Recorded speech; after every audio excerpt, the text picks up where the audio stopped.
Hello， 大家，今天做了超级好吃的佛卡夏面包，厨师机也不用手揉面，全程只需要用手扒了几下，外皮酥脆，内裡超级柔軟，巨好吃。先把水、蜂蜜、酵母放在一起攪匀，加入面粉，先用铲子攪拌到沒有乾粉的狀態，加入鹽和橄欖油，用鏟子攪拌到大致吸收，冰箱冷藏水和40分鐘。手上可以噴點水，從四周往中間折疊一圈，繼續放冰箱冷藏水和30分鐘。時間到了，再來重複一次剛才的拉伸折疊。經過2輪的水和這個面筋的延展性已經非常好了，再來爆疊2次。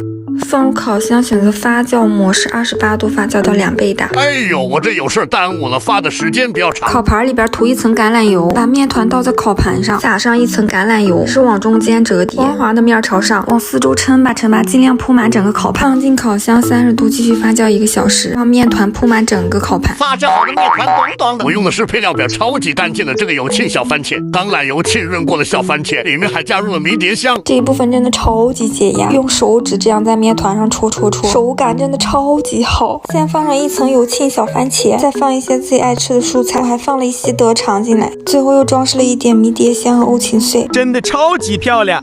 放入預熱好的烤箱裡面，溫度都打在屏幕上了，烤完之後滿屋都是香味兒，外皮非常酥脆，切開之後內裡也很柔軟，迷迭香搭配有沁小番茄的味道真的超級好吃。橄欖油浸泡過的小番茄，入口柔韌，一口爆汁。